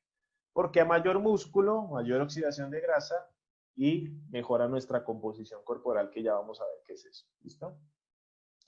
Si quisiéramos dividir la hipertrofia, el crecimiento muscular, en dos, podríamos decir que es sarcoplasmática y sarcomérica o miofibrilar. Ojo, las dos ocurren al tiempo, o sea, el músculo, como yo les dije, crece en su totalidad, pero dependiendo del ejercicio que usted haga, el estímulo que usted haga, va a potenciar más el crecimiento de una zona u otra en el músculo esquelético. ¿Listo? Fácil de comprenderlo. Ejercicios de fuerza, de mucha fuerza, van a generar hipertrofia de tipo miofibrilar, o sea, crecimiento de proteínas contráctiles, de lo que está aquí en este sarcómero. ¿Listo? Trabajos que no requieren un peso muy elevado, pero sí muchas repeticiones, por ejemplo, ¿cierto? Es ese ejercicio que arde, ¿sí? Arde precisamente por producción de lactato, hipertrofia, pero no tanto en miofibrillas, sino más en todo el contenido, digamos que extra a esas miofibrillas, o sea, citoplasma, membranas celulares y demás, o sea, todo esto que envuelve por aquí al tejido muscular. Las dos ocurren al mismo tiempo, pero dependiendo del tipo de estímulo, usted va a hipertrofiar más una cosa que otra. Ya ahorita lo vamos a resumir esto con conceptos. Ojo aquí con la miofibrilar, la de proteínas contráctiles. Ejercicios de fuerza genera sarcómeros en paralelo. ¿Listo? Digamos que hacia abajo en el músculo. Aquí. Genera otro aquí, otro aquí, otro aquí, otro aquí. Paralelo. Pero si usted hace ejercicios de velocidad, como por ejemplo los corredores de velocidad, como Usain Bolt, la hipertrofia que ellos generan es más longitudinalmente, es más en serie. O sea, así. ¿Listo? Para que lo entendamos. Conclusión de esto. Si usted quiere ganar mucha masa muscular, que es un tejido activo para reducir tejido adiposo, por favor, haga las dos cosas, las tres cosas. Haga contracciones rápidas, contracciones pesadas y contracciones de tipo resistente. Básicamente esa es una de las conclusiones aquí de la hipertrofia. Esta parte es de la que va a hablar el doctor Henry en su charla para que no se la pierdan. Es un tema súper complejo, pero los que les gusta el trabajo de fuerza saben de algunos conceptos que les voy a dar aquí. Nosotros, buscando la hipertrofia muscular, vamos a tener que analizar que la célula llega a esta adaptación a partir de múltiples estímulos. ¿Sí? Entonces, por allá ustedes han escuchado, por ejemplo, el tiempo bajo tensión, el time under tension, el TUT. Van a haber escuchado la tensión mecánica, estrés metabólico, la hipoxia, todo este tipo de estímulos, ¿cierto? Y hay entrenamientos direccionados a estos estímulos. ¿Qué es lo que hacen esos estímulos a nivel de la célula? Fácil.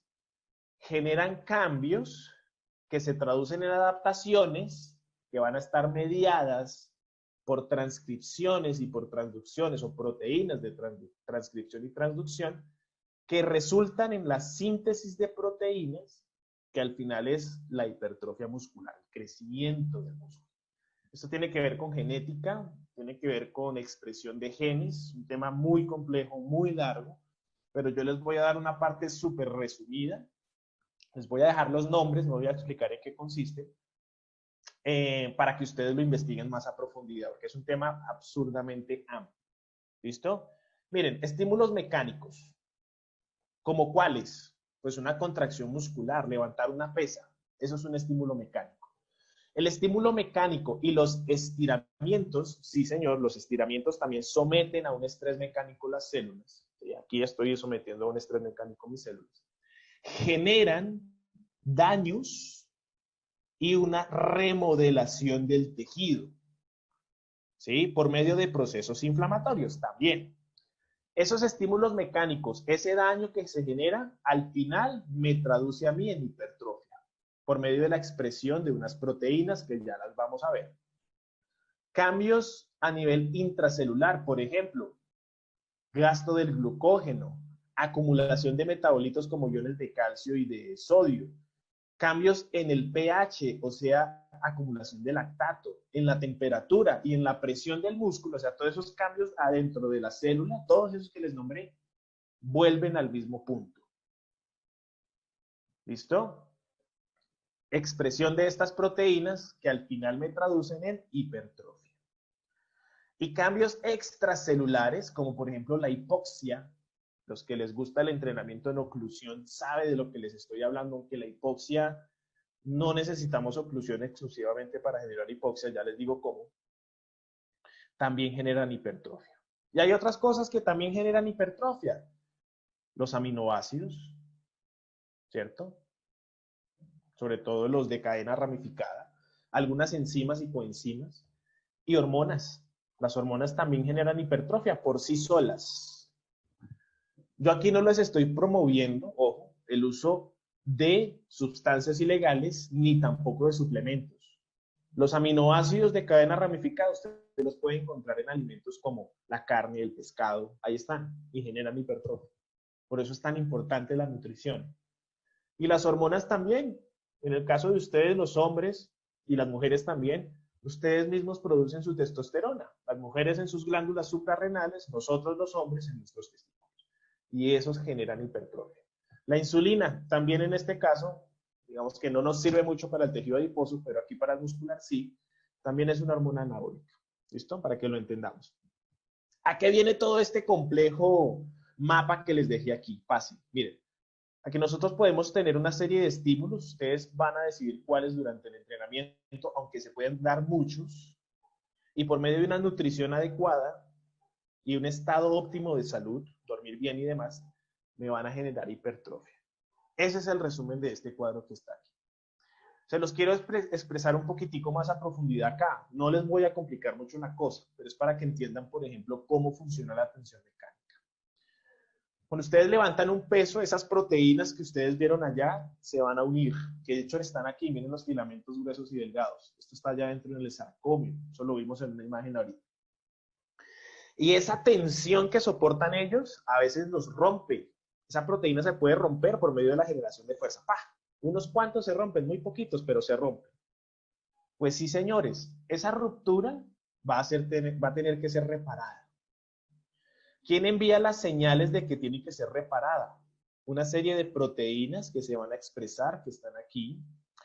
Estos son vías realmente, porque aquí les puse la vía independiente del calcio, pero las otras sí son proteínas, la MAPK y la mTOR, que es la más famosa, de hecho es el mediador más importante de hipertrofia muscular a nivel celular.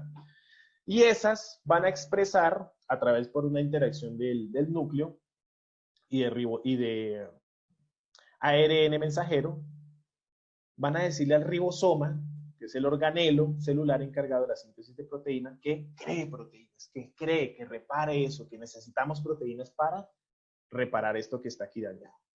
Y no solamente eso, sino que también se van a dañar una serie de tejidos que están adheridos a la membrana, que son, por ejemplo, estos costámeros. ¿Sí? Esto es como una estructura, piensen en esto como una estructura en términos de ingeniería.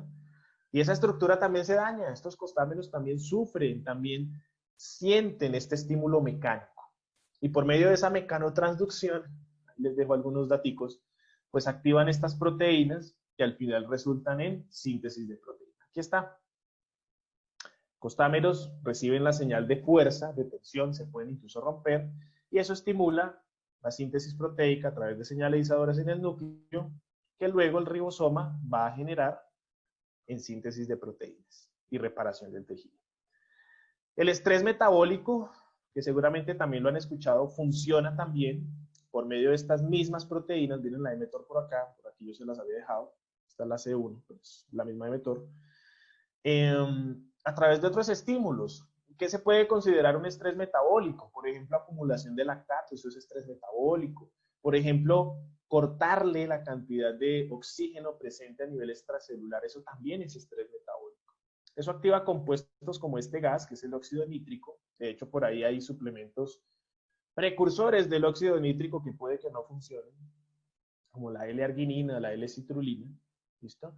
Que al final activan esta síntesis de proteína. Mírenlo acá. Ahí está expresado. Este es el núcleo de la célula, el estímulo, en este caso el óxido nítrico provocado por hipoxia, mTOR, proteínas, expresión de genes, que al final resultan en síntesis de proteína. Eso es todo. ¿Listo? Eso es lo que necesito que entendamos por ahora.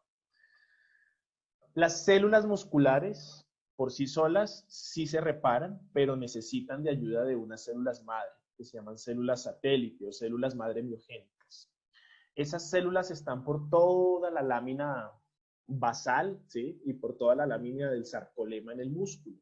y se encargan básicamente, muchachos, asistentes, de fusionarse y reparar las fibras que están dañadas. O sea, esto es un proceso complejo. Se da a través o mediado de las células satélites y de estas proteínas. Todo eso envuelve la hipertrofia muscular. ¿Qué me interesa que se aprendan acá? Que hay varios estímulos que nosotros podemos hacer.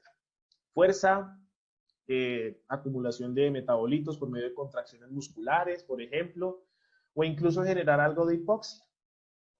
¿Cómo podemos generar hipoxia a nivel muscular sin necesidad de restringir el flujo sanguíneo? Fácil, haga una contracción isométrica, ¿sí? Una contracción sostenida. Eso ocluye en parte las venas y genera hipoxia. ¿Listo? Acumula dióxido de carbono, disminuye la concentración de oxígeno y genera hipoxia. Estos son estímulos. Ahora, ya terminamos la parte densa, no se preocupen. Vamos con la parte más suave y con las recomendaciones. Ya hablamos de tejido adiposo, características, cómo se oxida, y hablamos de tejido muscular, características muy generales y cómo hipertrofiarlo. Esto a través de ciertos estímulos. ¿Qué quiero que se lleven acá al final? Esto que está aquí. Ya no piensen en peso, no piensen más en el peso corporal, por favor. Piensen en la composición de su cuerpo, cuánto tejido tienen de cada qué. El índice de masa corporal es una buena medida para investigaciones epidemiológicas. Pero para encontrar la razón de un problema de una persona hay que estudiar la composición corporal. ¿Listo? No busquen el peso como un objetivo. Mujeres que están escuchando y hombres también que están escuchando esta charla, no busquen reducir el peso, busquen reducir el porcentaje de grasa. Hombres, mujeres que quieren ganar masa muscular, no busquen aumentar su peso, busquen aumentar su masa muscular. El peso es muy relativo. Usted se toma un vaso de agua y su peso cambió. ¿Listo? Entonces, ojo por ahí. Quiero dejarles estas tablas, son tablas generales, tal vez en su país estas tablas no apliquen. ¿Sí? En general podrían aplicar, pero tal vez no. Pero sí se las quiero dejar para que evidencien el rango de edad en el cual si ustedes se encuentran y qué porcentaje de músculo deberíamos tener para estar en óptimas condiciones. Por favor, ojalá todos estemos aquí. No por estética, no por vanidad, por salud. Masa muscular es un tejido activo, es un tejido saludable. Y grasa también. Ojalá todos estemos acá en porcentajes de grasa óptimos. Acuérdense que hay diferentes protocolos de valoración de la composición corporal. No es lo mismo la antropometría que una bioimpedancia. ¿Listo? Entonces tenga en cuenta esos factores. Pero ojalá estuviéramos todos ahí. Aquí no. De aquí para adelante ya comienza a haber cierto grado de riesgo. Y de aquí para adelante, pues ni que hablar. ¿Vale? Y la relación entre los dos también es súper importante. No es ideal tener un bajo porcentaje de grasa y bajo porcentaje de músculo. No. Ideal es tener un bajo porcentaje de grasa y un alto porcentaje de músculo. Eso es ideal, eso es salud. Y viceversa. ¿Listo? Vamos ya con la parte final. Nos hemos extendido un poquitico más de lo normal, pero creo que vamos bien. Estrategias desde el entrenamiento. Primero, el objetivo que usted tiene que generar para usted es este. El entrenamiento debe ser el mejoramiento de la capacidad física, de la aptitud física. Si ustedes, mis queridos asistentes de habla hispana, quieren encontrar una palabra en español cercana a lo que significa fitness, la palabra más cercana es esta: aptitud física. ¿Qué es la aptitud física? Es el estado integrador de todas las funciones del cuerpo: musculoesquelética, cardiorrespiratoria, endocrina, neurológica, metabólica y demás. ¿Listo? ¿Cómo así? Sí, miren, sus funciones le van a usted a determinar si usted es apto o no para realizar ciertas cosas. Eso es funcionalidad. Eso es aptitud física. Usted la puede medir por medio de capacidades físicas y refieren directamente al funcionamiento de un sistema. Por ejemplo, el cardiovascular. Piénselo así. Cuando por allá en el colegio usted hacía esta prueba del test de Cooper corriendo, ¿cierto? A usted le estaban midiendo su capacidad de la resistencia, sí, pero también le estaban midiendo el funcionamiento, la aptitud de su sistema cardiorrespiratorio. Eso es aptitud física, eso es fitness. ¿Y por qué les digo que el objetivo tiene que ser desarrollar todo el cuerpo? Porque es que el cuerpo es un conjunto de cosas y de hecho se contribuyen unas capacidades a otras. ¿Listo? Tener buena resistencia le va a permitir a usted generar unas adaptaciones que le pueden beneficiar a la hora de trabajar fuerza. Tener flexibilidad potencia el trabajo de la fuerza. ¿Listo? Eso lo vamos a ver más adelante. Entonces, el objetivo es ese, desarrollar capacidades físicas, condicionales y coordinativas perceptivo-motrices. Yo les dejo este cuadrito de resumen que va a estar referenciado, si quisieran referenciarlo, está referenciado a lo que dice la OMS en términos de distribución de días de trabajo de las capacidades y lo que recomienda el Colegio Americano de Medicina del Deporte. Yo se los traduzco acá a salud, a que usted, por favor, lo haga en su casa. Si usted quiere hipertrofiar su cuerpo, trate de estimular sus músculos con ejercicios de fuerza 2 veces por semana cada grupo muscular.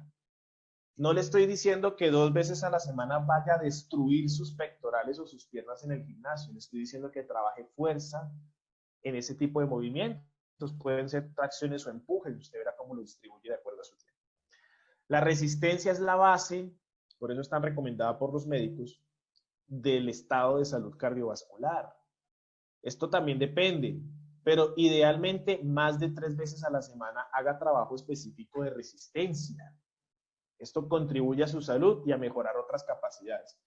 Flexibilidad y trabajos de coordinación o trabajos de propiocepción, ojalá todos los días. Realizar estiramientos no nos hace daño. Ojalá todos los días trabajemos la flexibilidad. Pueden hacerlo de forma separada o pueden hacerlo incluso dentro de sus rutinas al finalizar el entrenamiento. Y por ejemplo, las coordinativas durante el calentamiento es un excelente momento para hacer ciertos ejercicios de propiocepción. ¿Listo? Ahí están las recomendaciones básicas. Les dejo estas leyes del trabajo de la fuerza, porque es que a veces pensamos que trabajar fuerza es coger y pegar peso, levantar pesas y ya. No, miren, les dejo una foto de Tom Platz, una de las mejores piernas en toda la historia del culturismo. Miren la flexibilidad que él tiene. Tudor Bompa, que es un referente mundial en la planificación del entrenamiento, nos deja estas 5 leyes que están aquí. Estas no me las inventé yo, estas las dejó este autor, referente internacional, mundial. Primera ley, desarrolle flexibilidad. Si usted desarrolla flexibilidad y movilidad, usted va a tener mayor rango de movimiento, mejores estímulos en sus músculos. Segunda ley, desarrollo de la fuerza de los tendones, que se da precisamente por este mismo desarrollo, por ejemplo, de la flexibilidad. Acuérdense, se los dije por allá arriba, el músculo está unido al hueso a través del tendón y eso forma una palanca junto con las articulaciones para generar movimiento. Si el tendón es fuerte, expresa mejor la fuerza. Punto. Desarrolla la fuerza del core. Ojalá pudiera darles algún día una charla del core, pero el core es una de las estructuras más importantes en nuestro cuerpo. Aquí se los dejo referenciado.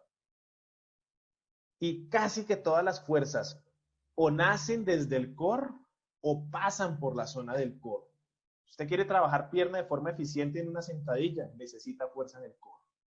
Usted quiere trabajar de forma eficiente ejercicios de fuerza para la espalda, usted necesita fuerza en el core. ¿Listo? Es la base del cuerpo, la zona media. Y a veces se olvida ese trabajo. Cuarta ley, desarrollo de músculos estabilizadores. Ojo, no todo es pectoral, cuádriceps. Tenemos también glúteo medio, tenemos también manguito rotador. Y esos músculos estabilizadores son los que permiten que una articulación esté en su lugar y genere un movimiento adecuado. Hay que trabajarlos. Haga ejercicios para músculos estabilizadores, sea con superficies inestables. Ahí también está el trabajo propioceptivo. O sea, a través de fortalecimiento de este tipo de grupos musculares. Específicamente, hay que trabajarlos. Última ley, aplica más al deporte, pero a mí me gusta dejarla. La quinta ley habla de entrenar movimientos y no músculos de manera aislada. Esto tiene que ver con funcionalidad y con deporte. En términos de ganancia de fuerza, es preferible hacer una dominada a hacer un curl de bíceps. ¿Listo? Entonces, piénselo. Ojalá priorice los movimientos multiarticulares y los ejercicios analíticos, seleccione los que a usted le interesan. No digo que sean malos, por supuesto que no, pero selecciónelos. ¿Cómo va a controlar la fuerza? Usted la puede controlar desde varios puntos de vista. Puede controlarla a través del porcentaje de una repetición máxima, que es un test que se hace, a través del número de repeticiones máximas, y si son pros y tienen herramientas, a través de la velocidad de ejecución del movimiento. Este tipo de libros están cambiando el paradigma de la planificación y evaluación de la fuerza. Léanselo. Un libro súper recomendado. ¿Listo? Y habla sobre la velocidad de ejecución y el desarrollo de esta capacidad. En términos de coordinación, hagan trabajos propioceptivos que mejoren su coordinación. Una coordinación mejora la contracción del propio músculo, recluta más fibras, produce más fuerza, genera mejores movimientos, y de grupos musculares. Eso mejora la coordinación global. Háganlo. Es una recomendación. La coordinación mejora la manera precisa, rápida y ordenada de realizar un movimiento. Calidad. Esto traduce en calidad del movimiento. Trabaje, por favor, la coordinación. La resistencia. También tenemos que trabajarla. Ya le dije más o menos cuánto tiempo, cuántas veces a la semana. Y no se fije en resistencia solamente en HIIT. Es un error que yo he visto últimamente. El HIIT es una muy buena herramienta. Sí, potencia la liberación de catecolaminas. Sí, deja un estado de deuda de oxígeno, de POC, posejercicio que potencia la oxidación de grasas. Pero el HIIT, por sus características de intensidad, debería ser realizado máximo 3 veces a la semana. El resto de días tenemos una gama de zonas de trabajo, zonas tipo LIS, zonas tipo MIS. Ahí están los porcentajes de la frecuencia cardíaca máxima en los que usted puede trabajarlos. ¿Listo? Ojalá toque estas zonas también, son zonas interesantes, importantes. Para salud y capacidades físicas, son zonas súper importantes. Trabájenlas, por favor. Y tenga en cuenta también la relación de las cargas. Otro error común que he visto en la planificación de los entrenamientos, que de hecho la mayoría no están planificados. Planificar es armar un rompecabezas. Es tener los objetivos de una persona, adecuar las cosas para que funcionen bien. El volumen de entrenamiento hace referencia al total de trabajo, a la magnitud, series, repeticiones, kilómetros, tiempo. La intensidad hace referencia al nivel de esfuerzo, esfuerzo bajo, medio, máximo. Densidad hace relación entre ese trabajo y cuánto tiempo me voy a recuperar. Mayor tiempo de recuperación, menor densidad. Menor tiempo de recuperación, llego más fatigado a la sesión, más densidad. Y frecuencia, veces por semana o veces en un tiempo determinado que yo realizo una actividad, un estímulo, un trabajo. La relación entre esas 4 variables de la carga de estímulo es lo que hace un entrenamiento de una carga óptima. Muy pocas veces, ojo lo que les digo, muy pocas veces en ciertos periodos del entrenamiento deportivo, usted tiene volumen e intensidad alto. Algunas veces solo prioriza el volumen, otras veces la intensidad, dependiendo qué adaptaciones quiera usted generar. Es un error garrafal entrenar siempre a toda marcha, a toda intensidad y con el máximo volumen de entrenamiento. Esto lo único que genera es lesiones. Punto. Aprenda a planificar. Importantísimo. Controle las variables de la carga. Y finalmente, aquí les dejo mis pequeñas conclusiones y esta frase ojalá se la aprendan. Es una frase importantísima. A veces creemos que en el entrenamiento más es mejor y resulta que no. Lo que es adecuado es mejor.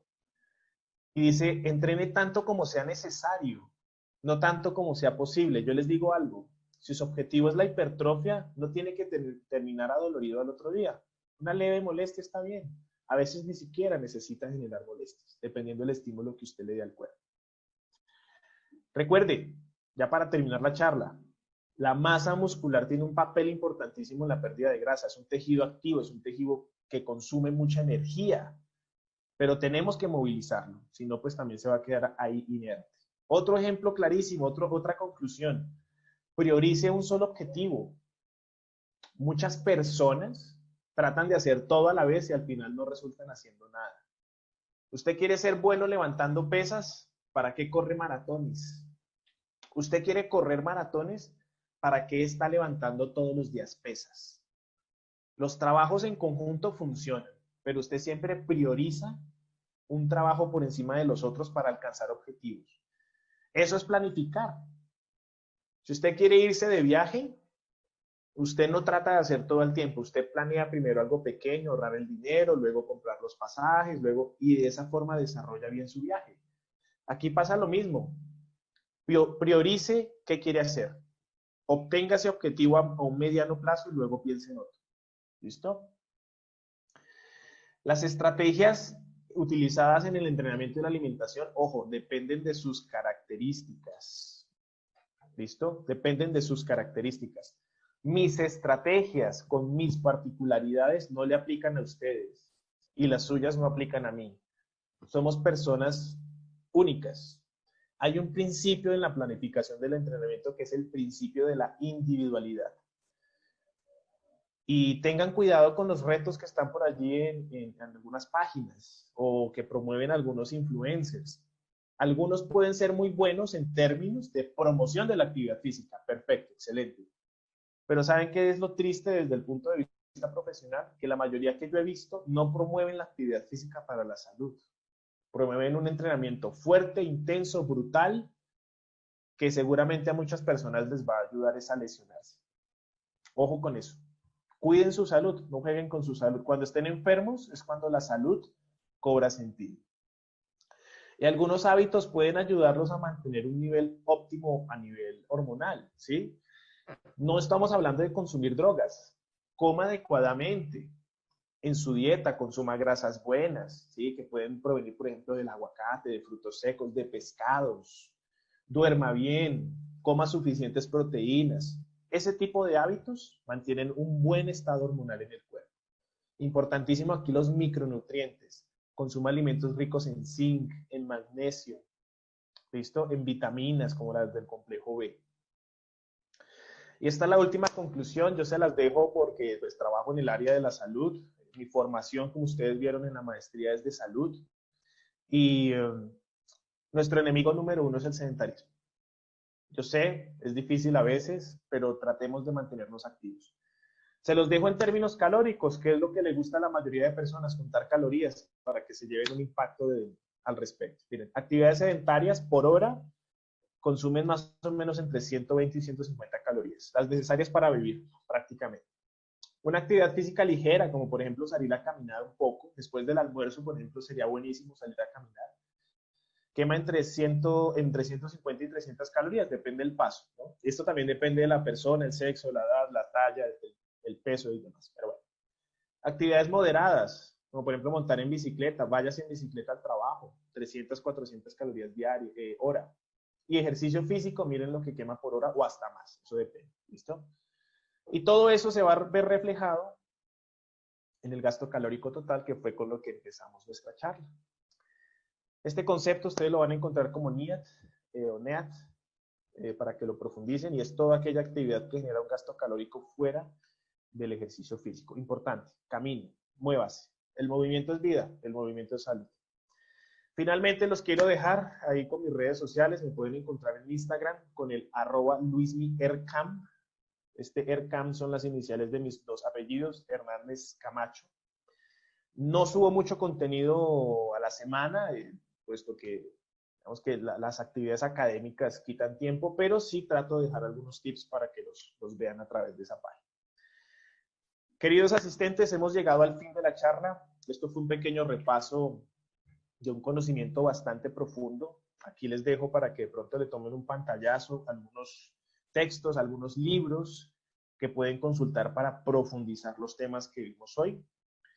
Agradecidos de que hayan asistido. Espero que sigan algunas de estas recomendaciones y no se les olvide, el movimiento es salud. Un abrazo para todos.